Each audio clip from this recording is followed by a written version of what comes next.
ಬೆಳ್ತಂಗಡಿಯ ಉದ್ಯಮಿ ಸುದೀಪ್ ರೈ ಆತ್ಮಹತ್ಯೆ ಪ್ರಕರಣಕ್ಕೆ ಸಂಬಂಧಿಸಿದಂತೆ ಅವರ ಪತ್ನಿ ಸೌಮ್ಯಾ ಶೆಟ್ಟಿಯನ್ನ ಕಾರ್ಕಳ ಪೊಲೀಸರು ಬಂಧಿಸಿದ್ದಾರೆ.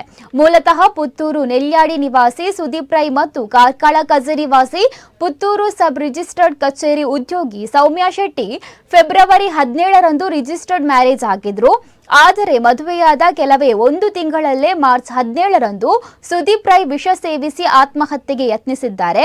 ಆಸ್ಪತ್ರೆಯಲ್ಲಿ ಚಿಕಿತ್ಸೆ ಪಡೆಯುತ್ತಿದ್ದ ಸುದೀಪ್ ರೈ ಮಾರ್ಚ್ 30ರಂದು ಮೃತಪಟ್ಟಿದ್ದಾರೆ.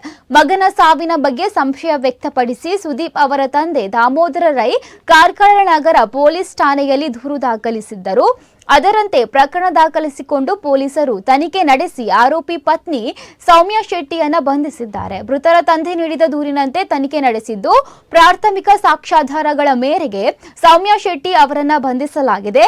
ಆರೋಪಿಯನ್ನು ನ್ಯಾಯಾಲಯಕ್ಕೆ ಹಾಜರುಪಡಿಸಿದ್ದು ನ್ಯಾಯಾಲಯ 14 ದಿನಗಳ ನ್ಯಾಯಾಂಗ ಬಂಧನ ವಿಧಿಸಿದೆ ಎಂದು ಉಡುಪಿ ಜಿಲ್ಲಾ ಪೊಲೀಸ್ ಅಧೀಕ್ಷಕ ಹರಿರಾಮ್ ಶಂಕರ್ ತಿಳಿಸಿದ್ದಾರೆ.